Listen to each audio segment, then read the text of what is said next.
everyone, welcome to our channel Knowledge of Friends. Subscribe to our channel and click the bell icon for the latest update. आज हम जो discuss करेंगे वो artificial intelligence की class discuss करेंगे जो कि क्लास नंबर 9 है। ऑलरेडी हमने 8 क्लासेस कर लिया है जिसमें हमने यूनिट 1 कंप्लीट कर लिया है, यूनिट 2 कंप्लीट किया है, यूनिट 3 एंड यूनिट 4 जो कि हम अब आज की क्लास में स्टार्ट करेंगे, जो कि आपका मशीन लर्निंग लैंग्वेज आपका है, जो कि नया topic. First of all, it's a huge request from my side to all the viewers, please go through with the subscribe button and please like, share and subscribe our channel so that many and maximum people can get the information at once, and even though you can also enjoy the video as well. And please do like, share and subscribe our channel so that many and maximum people can get the information at once.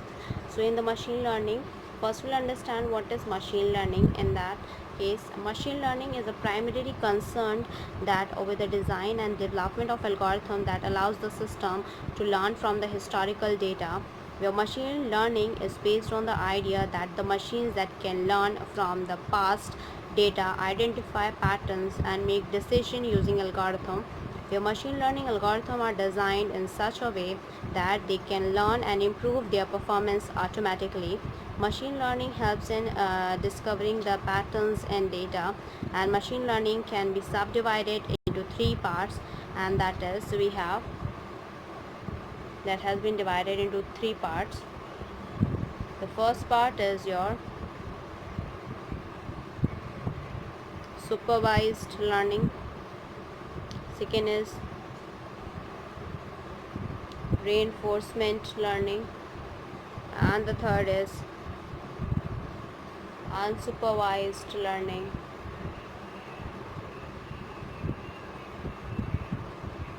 Where these were the three learning that has been divided comes under the machine learning here. Now we'll go ahead with the detail, but before that we'll discuss about the difference between artificial intelligence and machine learning. What is the difference between artificial intelligence and machine learning?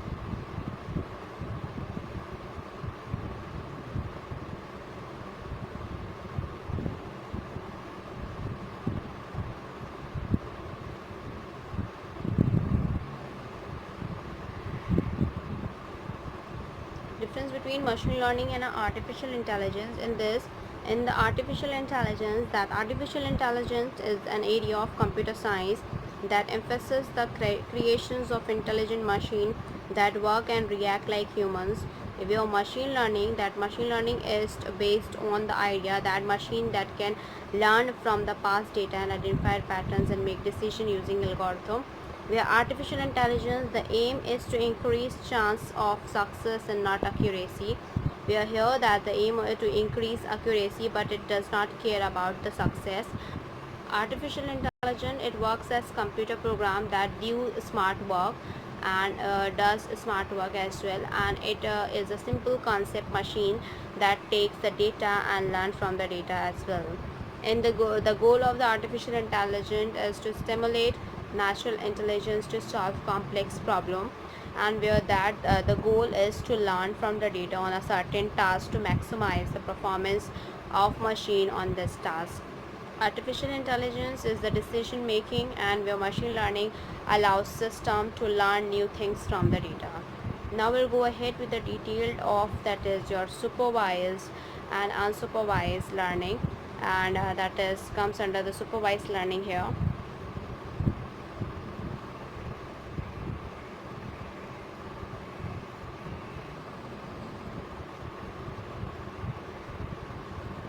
In supervised learning, that supervised learning is also known as associative learning.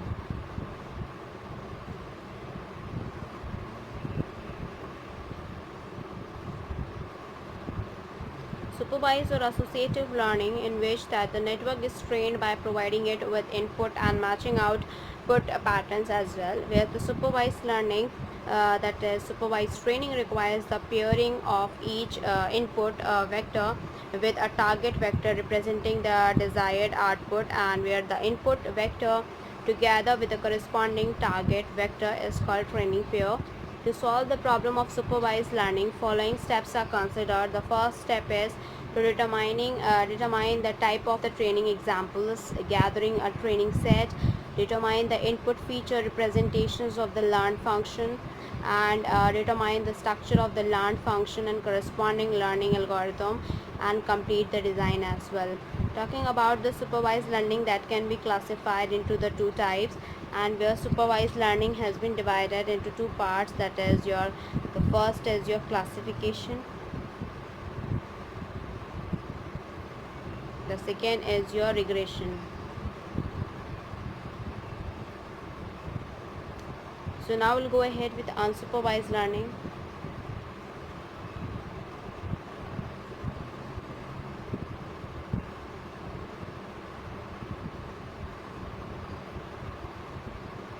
In the term of unsupervised learning, an output unit is trained to respond to the cluster of pattern within the input, and in this method of training, the input vector of the similar type are grouped without the use of the training data to specify how a typical member of each group looks or to which group a member belongs. And unsupervised training does not require a teacher, it requires certain guidelines to form groups, and unsupervised learning can be classified into the two categories, and those two categories we have is clustering and association.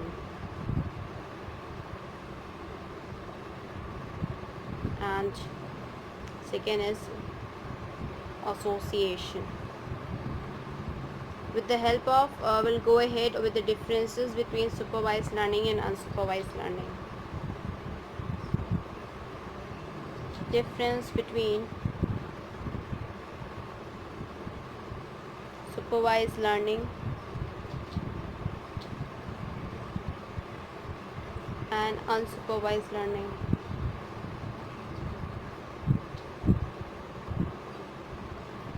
In supervised and unsupervised learning, it uses the known and labeled data as input, and in unsupervised learning, it uses unknown data as input. Where that is the computational complexity is very complex, where computational complexity is less. It uses an offline analysis, it uses a real-time analysis of the data. Number of classes are known, and in unsupervised, that number of classes are not known. Accurate and reliable results, and moderate and accurate and reliable results as well. Now we'll go ahead with the detail, that is the consider the problems of learning to play tennis. Are there aspects of learning they are supervised learning? Is this supervised learning or reinforcement learning? You have to tell. So in that that has been asked of 5 marks in 16-17, so which is also plays an important role. Where the realistic skills that can be divided into the movement, playing, strokes and strategies.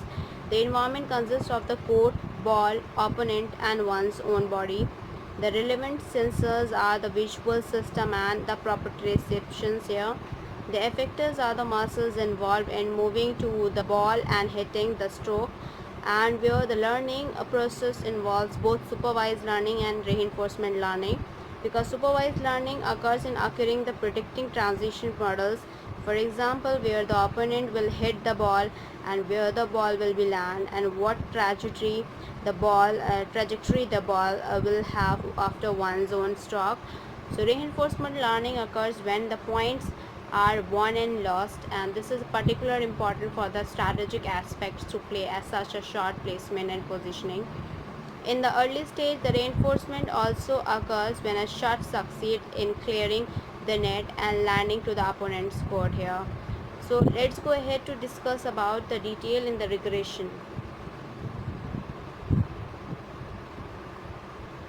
In the terms of regression here, that has been asked of 10 marks in 18 and 19, and that is the regression is defined as a parametric technique that allows us to make decision prediction based upon data by learning the relationship between the input and the output variables. In the regression, the relationship between input and output variables helps us to understanding how the values of the output variable changes with the change of input variables. The regression is one of the most important statistical machine learning tool. Regression is frequently used for the prediction, price, economics, variations, and so on. With the same case, we'll go ahead with the comparison between linear and non-linear regression. difference between linear and non-linear regression. So here we'll go ahead with the difference between linear and non-linear here. That is in linear, that is linear regression. That linear regression is a method of finding the relationship between one dependent variable and one or more independent variable, whereas the non-linear regression is the method of finding the relationship between the dependent variable and the set of independent variable. And where in the linear regression, overfitting occurs in linear regression and non-linear regression, then overfitting does not occur in non-linear regression as well. Let's go ahead with a further one, and that what we have to discuss related to the illustrate decision tree technique using a suitable example or describe decision tree learning technique that has been asked of 10 marks in 1718. So here we'll go ahead.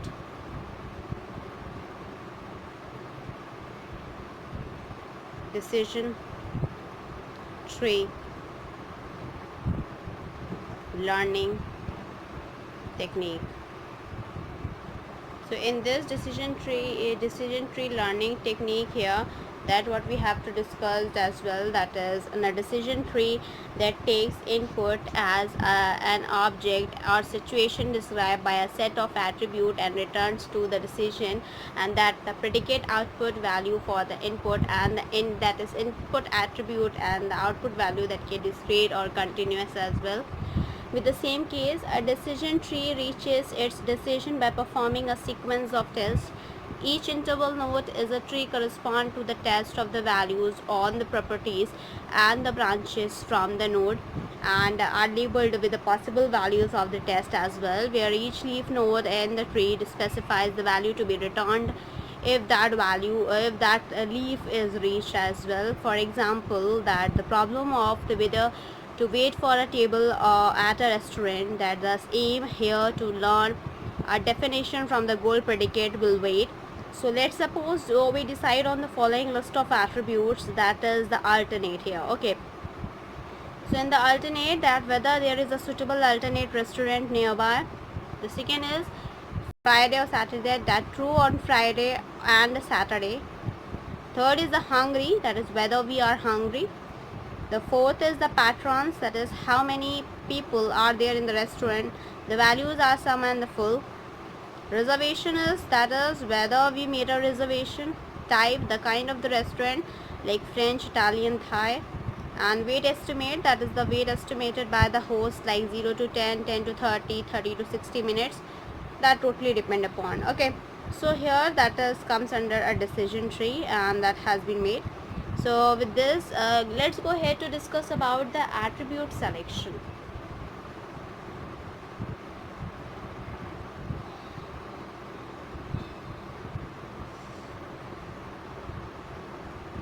In attribute selection, I can ask you, what do you understand by the information gain and how it is calculated?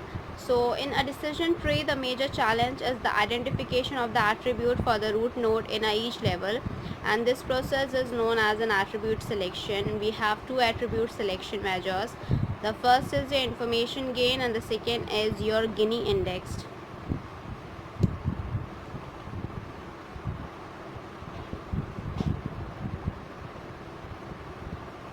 Information gain.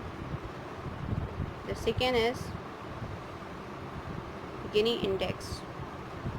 So for the information gain here, that is the information gain is defined as a reduction in entropy, that the entropy of a set of training data S is defined as, and whereas where P1 that it defines the proportions of the training data that include the positive examples, and P0 is defined as the proportional that includes negative example. The entropy of S is 0 when all the examples are positive or when all the examples are negative. The entropy reaches its maximum value of 1 when exactly half of the examples are positive and half are negative. The information gain of a particular feature tell us how loosely that feature represents the entire target function, and so at each stage the feature that gets the highest information gain is chosen to turn into a question. We are talking about the Gini index. The Gini index is a metric to measure how often the randomly chosen element would be incorrectly identified. It means an attribute with a low Gini index should be preferred. And even though the formula for the calculation of the Gini index we have Gini index equals to 1 minus sum of p of j power 2. This is the formula to find out the Gini index here. Let's go ahead with the another question, and that what we have to discuss here, and that is explain the following terms, that is your maximum posterior tree, that is your MAP map, and maximum likelihood hypothesis, that is we have to discuss. So let's go ahead with it.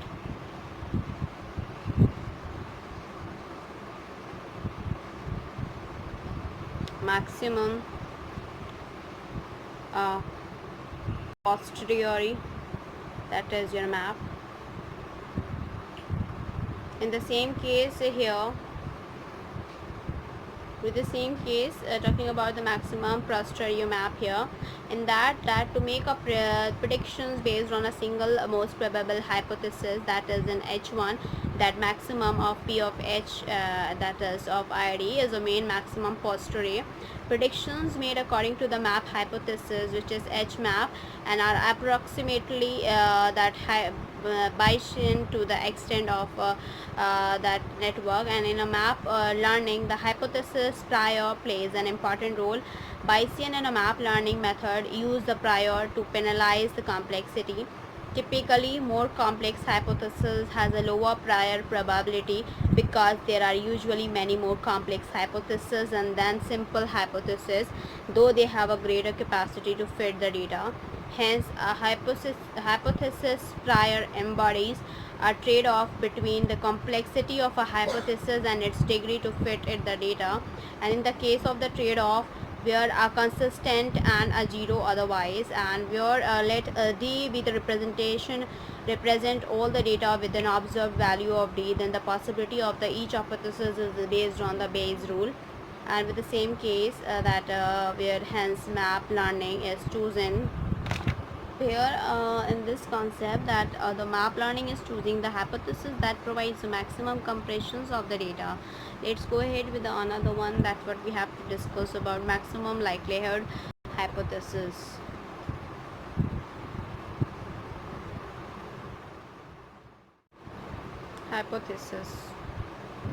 So here the maximum likelihood method that views the parameter as a quantities whose values are fixed but unknown, and the best estimate of their values is defined to be the one of that maximize the probability of obtaining the samples actually absorbed. And let us consider the M class problem with a feature vector distributed according to px comma 0, that is of I, and that is a 1 2 till m. Assume that these likelihood functions are given in the parametric metric form, and corresponding parameters that form the vectors and which are unknown and has known a parametric form and is uniquely determined by the values of the parameter, and to show that the dependence on is written as in the form like if the data from one class do not affect the parameter estimation of the other, then the problem that can formulate it independent of the classes, and thus the problem that can solve for each class independently. Let x of 1 2 3 and x till xn be the random samples drawn from the probability density function, and we found the joint probability density function as well. And for that, assuming the statistical independence between the different samples we have, and that is to find out the maximum likelihood method that estimate the theta, so that the likelihood function that they can be maximum value as well, where we have to find out the gradient of the likelihood function with respect to the theta that should be 0 to satisfy the condition, and that is maximum as well. Let's go ahead to another question that they had asked about, that describe the learning with a complete data discrete models, naive Bayes model, continuous model, or they had described about discrete model maximum like likelihood parameter learning, or the continuous model. So it could be asked you about a continuous model, naive Bayes model, discrete model. These are all same, and with the complete data. So let's go ahead to discuss first a discrete model, then we'll discuss about the continuous model that has been asked of 10 marks.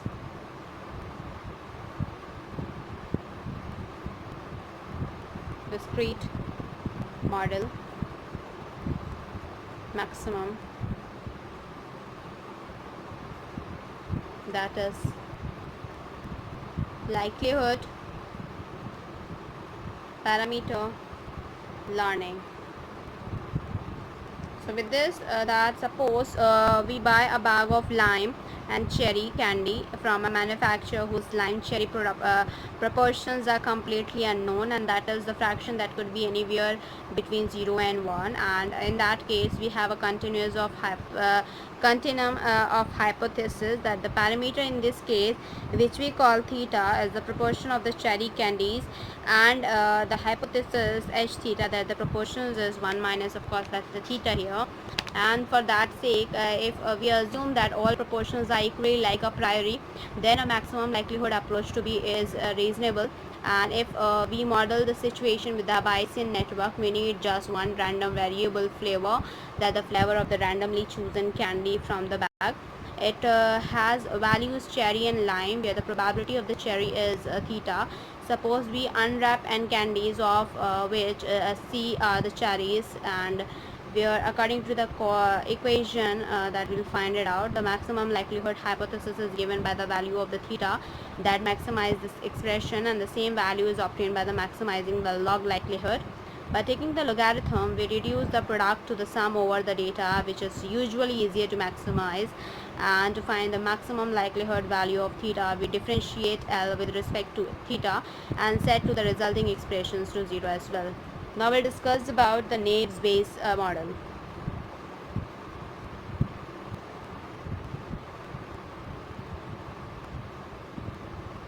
In the Naive Bayes model here, that is, the Naive Bayes model is most common Bayesian network model, and in a machine used in machine learning. And here the class variable C is the root which is to be predicted, and attribute value of x of y that are the leaves. And the model is naive because it is assumed that the attributes are conditionally independent of each other, that is given for the given class only.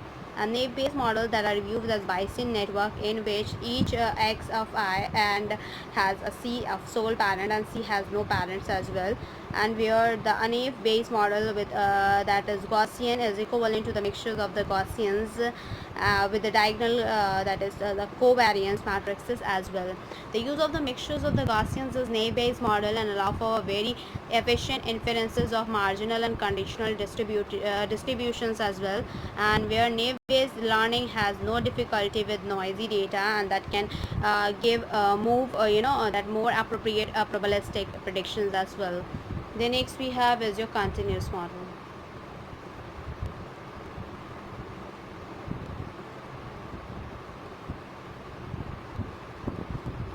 In the continuous model, where the parameters of the models are the mean, and that is the standard deviations that has been represented here. The maximum likelihood value of the mean is the sample average, and the maximum likelihood value of the standard deviation in the square root of the following sample variance. Some of the considered a linear Gaussian model with one continuous parent x and a continuous child y. Y has a Gaussian distribution whose mean depends linearly on the value of the x and whose standard deviation is fixed. To learn the conditional distribution, we can maximize the conditional likelihood, and here the parameters of theta, theta 1, theta 2 until the data collections of x comma y pairs. And if they considered just as the parameter theta 1, theta 2, then you have to define the linear relationship between x and y, and it becomes a clear maximizing the log as well. And we are in the talking about the continuous model with a deep, and that is where the log likelihood with respect to these parameters is the same as minimizing the numerator and the exponential of this equation as well.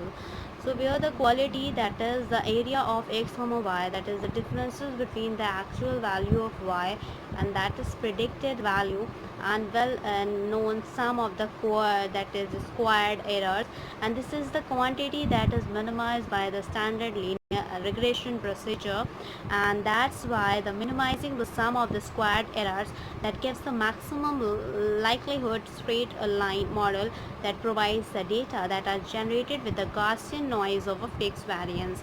Let's go ahead with another one that what we have to discuss.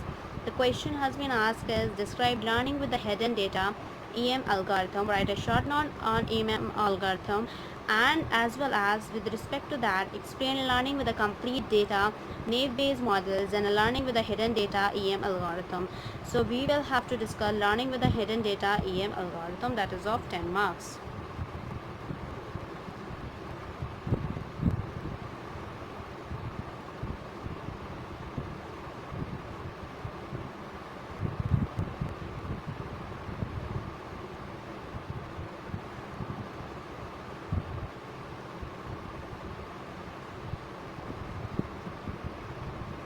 With this EM algorithm, that the EM algorithm is an efficient iterative procedure to compute the maximum likelihood ML estimate the presence of missing or a hidden data, where in ML estimation we wish to estimate the model parameters for which the observed data that are most likely. Each iterations of the EM algorithm consists of two processes, the E step and the M step. In the expectations or E step, the missing data are estimated using the observed data as current estimate of the model parameters as well, where this is achieved using the conditional expectation explaining the choices of terminology. In the M step, the likelihood function is maximized under the assumption that the missing data are known, and the estimation of the missing data from the E step is used in the lieu of the actual missing data. The convergence is assured since the algorithm is guaranteed to increase the likelihood at each iterations as well. We'll go ahead to discuss about describe the statistical learning model in detail. That has been asked of 10 marks, and which is the statistical learning model, which is maximum likelihood hypothesis, maximum appropriate this map here, and that is learning with a complete data naive based model we had discussed, learning with a hidden data EM algorithm we had discussed, discrete model, continuous model, that what we all had discussed. So there are six statistical learning models are, and that what we have discussed even though. Now we'll go ahead with define overfitting and discuss the technique which are used to reduce the overfitting. So let's start with overfitting here.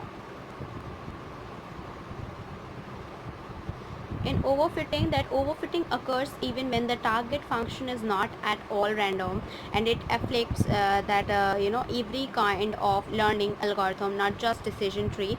The technique to reduce the overfitting are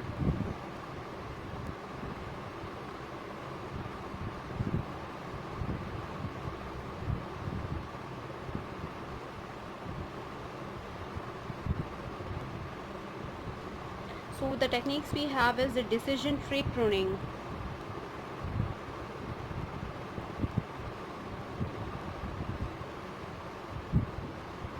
In decision tree pruning, the pruning works by preventing recursive splitting on attributes that are not clearly relevant and when the data at the node in the tree are not uniformly classified. The second we have here is your cross validation.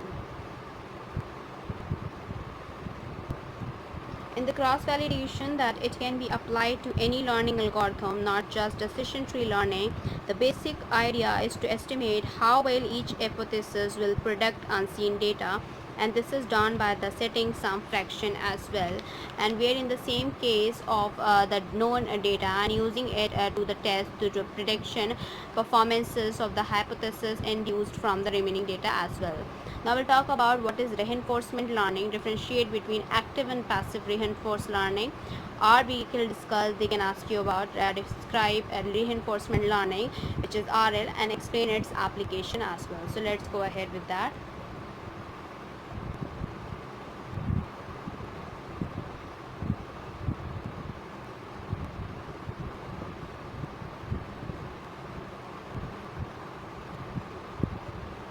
Reinforcement learning, where the reinforcement learning is the study of how animals and artificial systems that can learn to optimize their behavior in the face of rewards and punishments. The task of the reinforcement learning is to use observe rewards to learn an optimal policy for the environment. An optimal policy is the policy that maximizes the expected total reward. Without some feedback about what is good and what is bad, the agent will have no grounds for deciding which move to make, and the agents need to know that something good has happened when it wins and that something had bad has happened when it loses. This kind of feedback is called as a reward or reinforcement. Reinforcement learning is very valuable in the field of the robotics, where the tasks to be performed are frequently complex enough to defy that is encoding and that is encoding or program, and no training data is available as well. Now we'll talk about the application of reinforcement learning.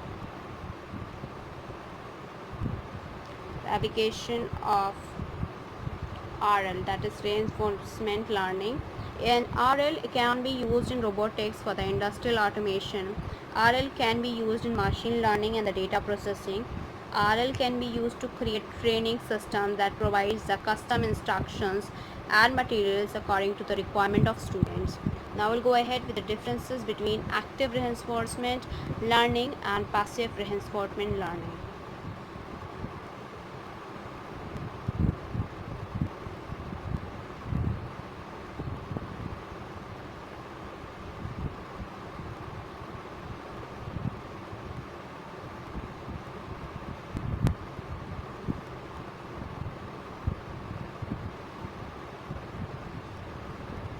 So with these differences here that we have, there are the two differences in the active reinforcement learning does not operate with a fixed policies. Instead, that the AI agent decides which action to take on any given stage.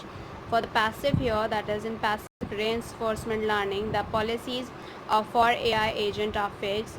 Here that the goal of the active reinforcement learning is to act and learn an optimal policy, where the goal of the passive that is reinforcement learning is to execute a fixed policy, that is a sequence of action as well. Now we'll go ahead with the differences between reinforcement learning and supervised learning.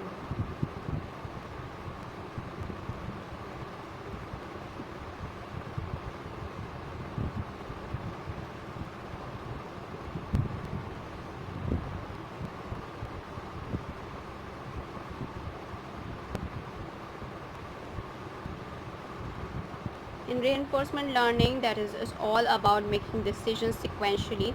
We can say that the output depends on the state of the current input, and the next input depends on the output of the previous input as well.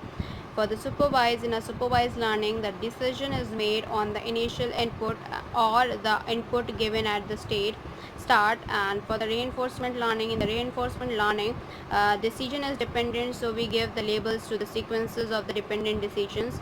Supervised learning, in a supervised learning, the decisions are independent of each other, so labels are given to each decision. Examples of reinforcement learning is chess game, and for here that is your object recognition here as well. Moving ahead with the detail, that what we have is, and that is the end of the questions, that is your write a short note on a discrete model maximum likelihood parameters learning continuous model, and explain the learning with a complete data names based model and a learning with a hidden data, that is your EM algorithm as well. And describe the statistical learning model in detail that we had discussed. Explain the following terms: maximum in the postulatory and maximum likelihood hypothesis we had done in this class. Describe decision tree learning technique. What is the reinforcement learning? Difference between active and passive reinforcement learning we had discussed here. Now we'll discuss more things, that is in the terms of learning. What is learning we have to know, because machine learning we had discussed about it, and what is learning we have to discuss here, and explain the importance component of learning as well. So in that references towards it, that it refers to the change in the subject's behavior to a given situation that is brought by the repeated experiences in that situation, that is provided that the behavior changes cannot be explained on the basis of the names, response tendencies and matriculations or temporary states of the subject. Learning agent that can be thought of in containing a performance element that decides what actions to take, and learning element that modifies the performance element so that it makes a better decision as well. The decision of learning element is affected by three major issues. The first is that which component of the performance element are to be learned. The second is which feedback is available to learn these components. And the C is what representation is used for the component as well. These were the three reasons. And now for the another one, that learning is a process by which a system improves the performances from experience. And in the terms of the supervised learning, that the learning rule is provided with a set of the examples for the proper network behavior. And in the unsupervised learning, The weight and the biases are modified in response to the network inputs only, and there are no target output available. And a decision tree is that decision a tool that uses a tree-like graph or a model of decision that their possible consequences, including the chances, even outcomes, resources, cost, and utility. Statistical learning, that is the theory that provides the theoretical basis for the of today's and many learning algorithms, and are arguably one of the most beautifully developed branches of artificial intelligence as well. In the same case, if I'm talking about here, that is the important components of learning, we have the acquisition of new knowledge and a problem solving. Let's go ahead. Components of learning, and that we have here. The first is acquisition of new knowledge. The second is problem solving. In acquisition of new knowledge here, that the one component of the learning is the acquisition of new knowledge, and since the data acquisition in an easy for computer, even though it is difficult people here as well. And for the problem solving, that the other component that of the learning is the problem solving, that is required for both to integrate into the system and a new knowledge that is present to it, and to it deduce a new information when required facts are not be present. And now we'll discuss about in a detail about supervised learning and unsupervised learning, but before that we'll go ahead with the general learning model here as well.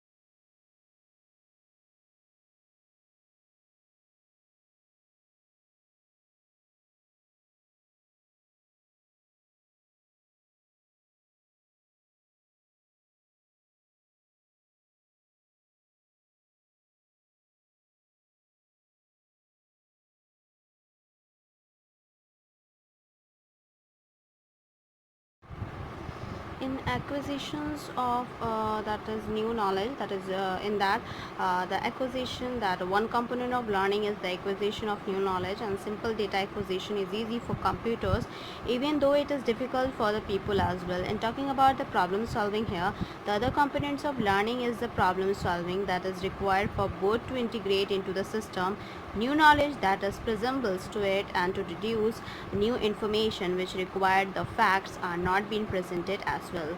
Let's go ahead with the supervised and unsupervised learning in a detail. Before that, we'll go ahead with the general learning model here. In general learning model here, that is comes under it whether we have an environment or a teacher.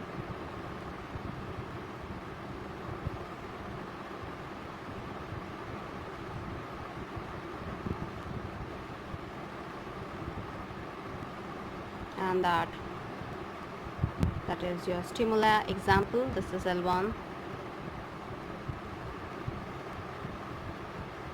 that is your L1, and it will goes to learning component. Then this is has been gone to, it is a bidirectional, and that has been gone to the knowledge base, where this is also a bidirectional, which is performance component.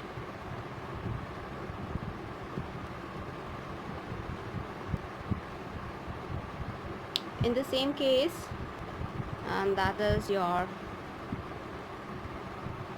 critic performance evaluator, that has gone to this, and that is your feedback U, and where it responses, and it will give a task. This is a sort of structure that is named as general learning model.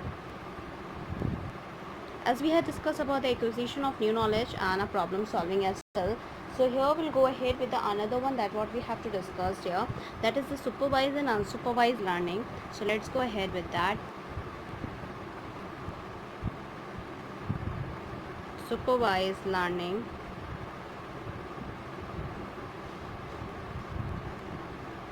So in the supervised learning, if I'm talking about in that what you have to know about it, that is the supervised learning is also known as associative learning, in which the network is trained by providing it with input and matching output pattern. Supervised training requires the pairing of each input vector, which is the target vector representing the desired output, where the input vector together with the corresponding target vector is called a training pair, where during the training sessions an input vector is applied to the network and it results in the output vector as well, where this responses is compared with the target response, and if the actual response differ from the target response, the network will generate an error signal, and the error signal is then used to calculate the adjustment that should be made in a systematic way on so that the actual output matches that target output as well, where the error minimization in this kind of the training requires a supervisor or a teacher, where these input output pairs that can be provided by an external teacher or by the system which contains the neutral network self-supervised, and that is for the network for the block diagram for the supervised learning. We'll go ahead here.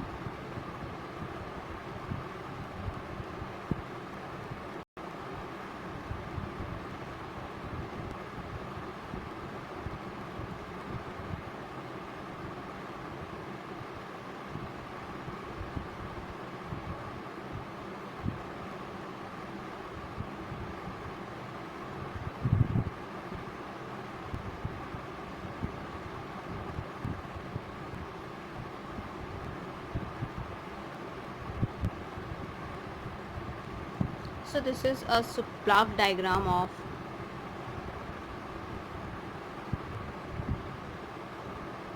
of supervised learning,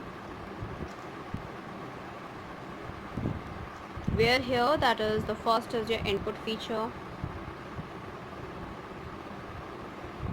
This is neural network,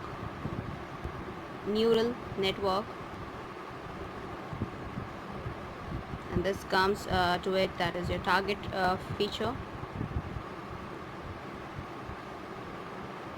This is error vector. This is weight, threshold, adjustment, and this comes under as that is supervised learning algorithm.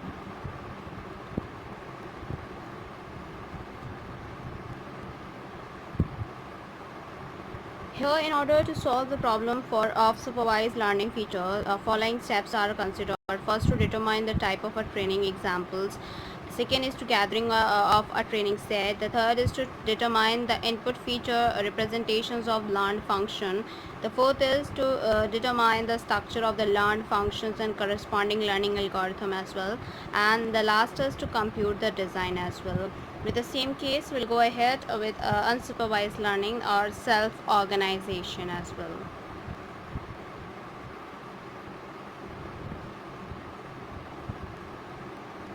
Unsupervised learning or self-organization. With the same concept here, that is in the learning and output, and unit is trained to respond of a clusters a pattern within the output, and this training does not require a teacher. In the method of training, the input vector of the similar type are that grouped, and without the use of the training data to specify how a typical member of each group looks or to which group a member belongs. And unsupervised training does not require a teacher. It requires a certain guidelines to form a group, and grouping that can be done based on the color, shape, and any property of the object. In this method of machine learning, where a model fit to the observation, and where the same case, that is, it is distinguished from the supervised learning by the fact that there is no prior input output here, and in this a data set of input object is gathered, and it creates an input object as a set of random variable, and it can be used to conjunction with the Bayesian inferences, and to produce a conditional probabilities as well. Where for the unsupervised learning, we have a diagram here. This is a block diagram of unsupervised learning. So for that we have, this is environment, this is your vector describing state of the environment, vector state, and this is your learning system. This comes under the block diagram of unsupervised learning. Now we'll go ahead with the differences between, and that is, we have the first differences here, that is the difference between supervised learning and unsupervised learning.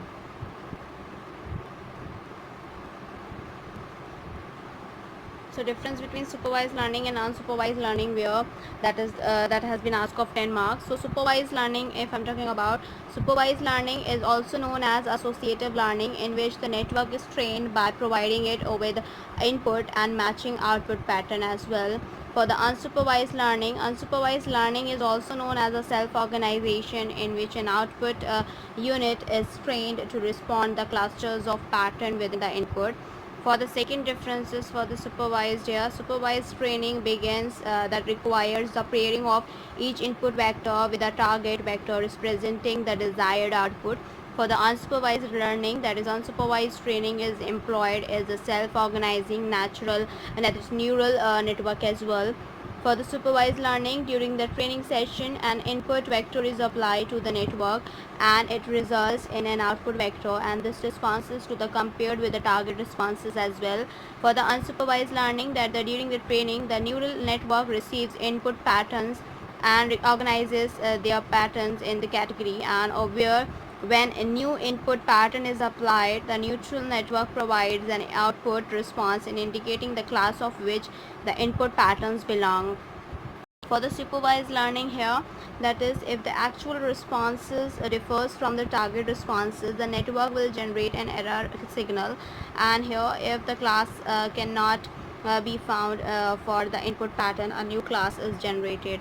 The another difference is that the error minimization in this kind of training requires a supervisor or a teacher, and these input-output pairs that can be provided by an external teacher or by the system which contains the neural network as well.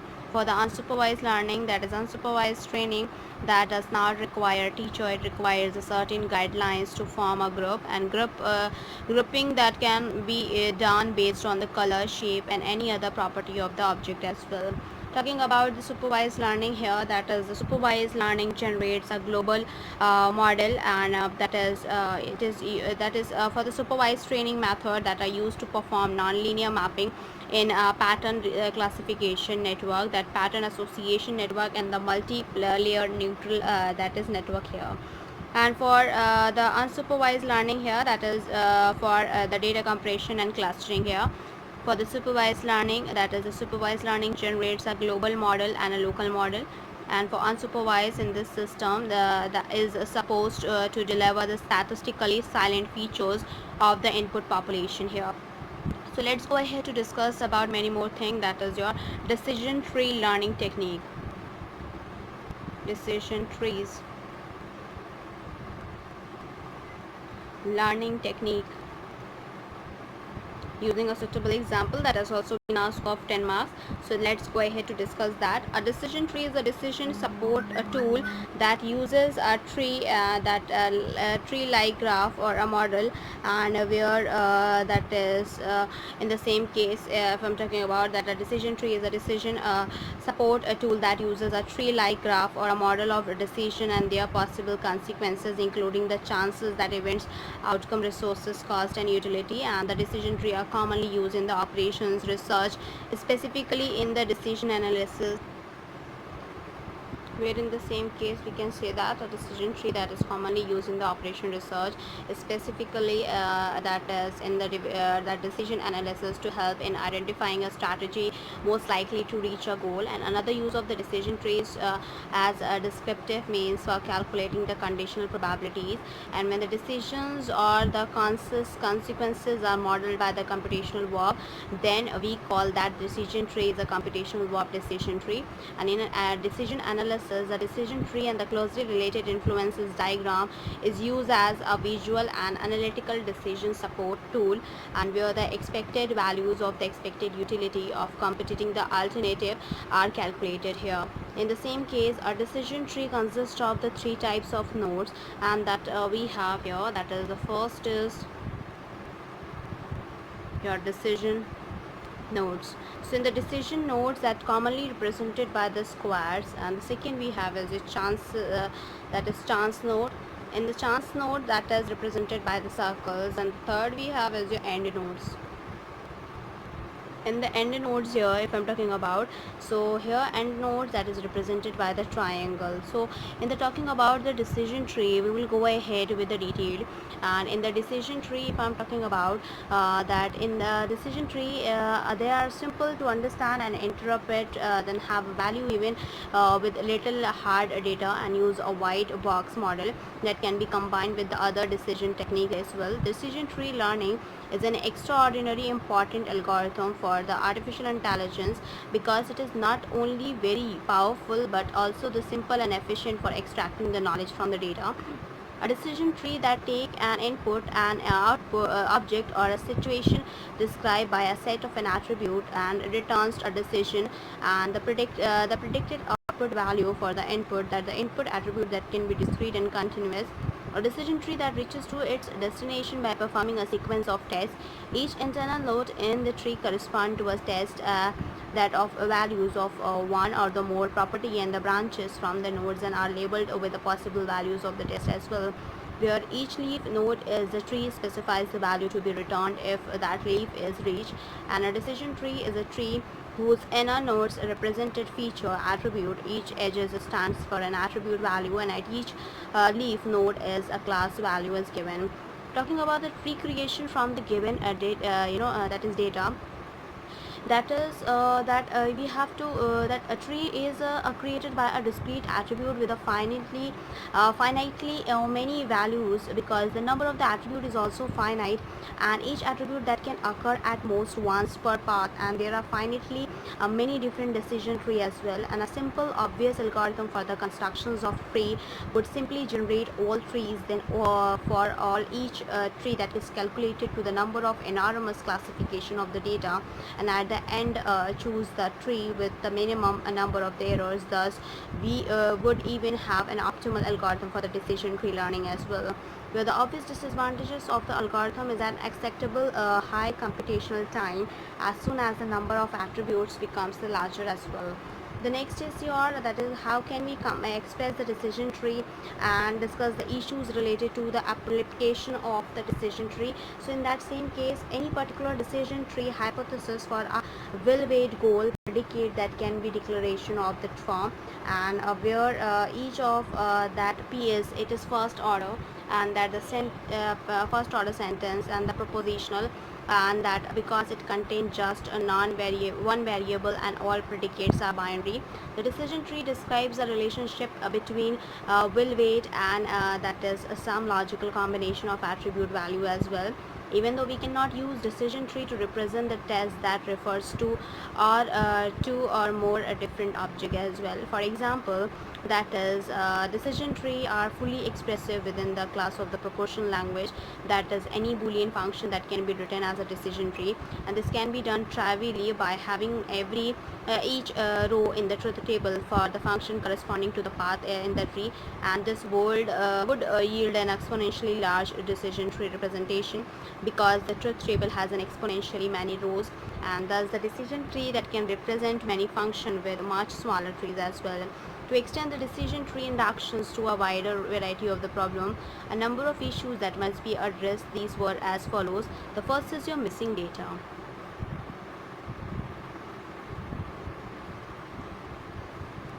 Missing data. So the issues that are follows the missing data here, that is sometimes the value might have gone unrecorded or they might be too expensive to obtain. Due to this two problem arises. The first arises is given a complete decision tree, and how should one classify an object that is missing one in the test attribute? How should one modify the information gain formula when some examples have unknown values for the attribute as well? And for the same case, if I'm talking about the second one, that is we have your second one, and that is your multi-valued attribute. In multi-value attribute, when an attribute has many possible values, the information gain measure give an inappropriate indications of attribute usefulness, and in the extreme case we would use an attribute such as the student name that has a different value for a different every examples, and then each subset of the examples would be a singleton with a unique classification. So the information gain measure would have its highest value for this attribute, and the attribute could be irrelevant or useless. One solution is to use the gain ratio, the continuous and the integer valued input attributes we have. The third one is your, that is continuous and integer valued input attribute.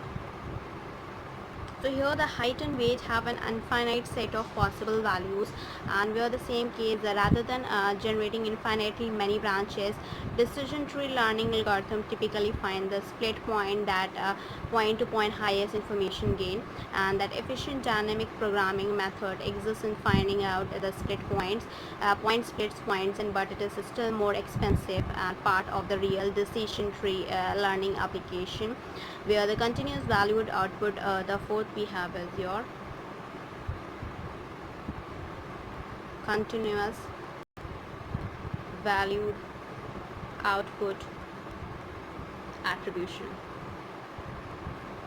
In this, that if we are trying to predict a numerical value such as that is your prior of the work of art rather than the discrete classifications, then we need regression tree, and such a tree has each leaf in a linear function of some subset of a numerical attribute rather than a single value, and the learning algorithm must decide when to stop splitting and begin applying linear regression using the remaining attribute as well. Talking about the another one that what we have to discuss here, that is your the discrete method, and in a discrete method that is a flavor, rapport, flavor, that what all we have to discuss here. So we'll go ahead that is your discrete statistical learning model. Statistical learning model. So here in the statistical learning model, first is your discrete model. A discrete model is supposed to be buy a bag of lime and cherry candies for the manufacturer whose lime and cherry proportions are completely unknown, and that is the fraction that could be anywhere between 0 and 1. So in that case we have a continuum of hypothesis, and the parameter in this case, which we will call theta, is the proportion of the cherry candies, and hypothesis, and where we called as the situation Bayesian network here as well. So with the same case, the second we have here is your continuous model. Continuous model. In a continuous model, we go talk about the maximum likelihood value, that means the same averages, and the maximum likelihood value, that is the standard deviation of the square root of the sample variation. And for that, this is the quality that is minimized and the standard linear regression procedure, and that's why the minimizing the sum of the squared errors given the maximum likelihood straight like models, and provided that the data are generated by the Gaussian noise of a fixed variance. The third is your naive Bayes model. In the naive Bayes model, if I'm talking about the naive Bayes model, is the most common Bayesian network model that is used in the machine learning. And with the same case, we'll go ahead with it, that here are the classification of C and the root, which is predicted, and attribute variables that has been represented here. So in that same case, we'll go ahead with the concept, and that is the naive Bayes model that can be viewed as Bayesian network, in which that X and C, the rule has been represented, while the mixture of the Gaussian are widely used in the density estimations in the continuous domain. Naive Bayes model have been a very little similar used in the discrete and a mixed domain, and however they have some notable advantages and the purposes, that particularly that the efficiently marginally conditionally distributed, and the naive Bayes model that is learning for difficulty with the noisy data, and that can be more appropriate probabilistic problem as well. With this, we'll go ahead with another one, that is overfitting, and discuss the technique which are used to reduce the overfitting. In the same case, talking about overfitting here, that overfitting, if I'm talking about overfitting, so there are two overfitting. In overfitting, whenever there is a large set of possible hypotheses, one has to be careful not to be use the resulting freedom to find the meaningless regularity in the data. This is the problem of overfitting here, and in that case, overfitting occurs even when the target function is not at the random, and it affects every kind of learning algorithm, not just decision tree. The technique to reduce the overfitting technique to reduce the overfitting, we have, there are the two techniques. The first is the decision tree pruning here, that is your decision tree over pruning. And decision tree pruning here, that is in the decision tree pruning, it is a technique which is used to deal with the problem, and pruning works by preventing recursive splitting on an attribute that are not clearly relevant, and when the data at that node is that in that tree are not uniformly classified. The second we have here is your cross validation. In the cross validation here, that it is the another technique that reduces the overfitting, and it can be applied to any learning algorithm, not just the decision tree learning. The basic idea is to estimate how well each hypothesis will predict unseen data, and for that, this is done by the setting some fractions of the known data and using it to the test of the prediction performances of the hypothesis that induced from the remaining data as well. So this is comes under in it. And let's go ahead with another in the detail, and before that we will completed this, and we'll start with that classes in the next coming classes, so that we will be getting all the information at once as well. And so first of all, it's a huge request from my side to all the viewers, please go through with the subscribe button, and please like, share and subscribe our channel, so that many and maximum people can get the information at once, and even though you can also enjoy the video as well. As in the artificial intelligence, we had completed the introduction unit 1, that is introduction to artificial intelligence, foundations and history of artificial intelligence, application of artificial intelligence, intelligent agents, structures of intelligent agent, computer vision, natural language processing as well.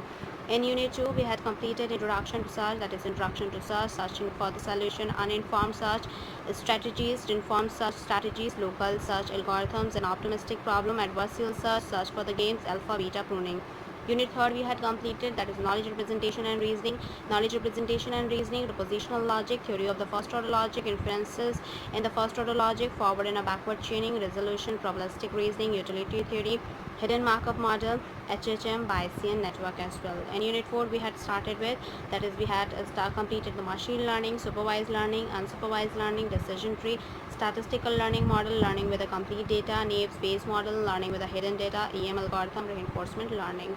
Next we will have to start with Unit 5, that is a pattern recognition, where we have to cover up the pattern recognition, introduction, design principles of pattern recognition systems, statistical pattern recognition, parameter estimation method, principles component analysis, and linear discrimination analysis, classification technique, that is the nearest neighbor rule, Bayesian classifier, support vector machine, and k-means clustering. That what we have to cover up in the next coming classes. So first of all, it's a huge request from my side to all the viewers, please go through with the subscribe button and please like, share and subscribe to our channel so that many and maximum people can get the information at once, and even though you can also enjoy the video as well. You will be provided each and every topic that we are going to do in terms of your syllabus, and we had completed your computer network classes as well. And with this we had gone through with the reasoning as well. जिसमें हमने verbal reasoning we had completed, and we had started with non-verbal reasoning, which is also important in respect to the competition wise. So thank you, hope you enjoyed this video. If you like this video, please give a thumbs up and give a suggestion on the comment box. Thank you.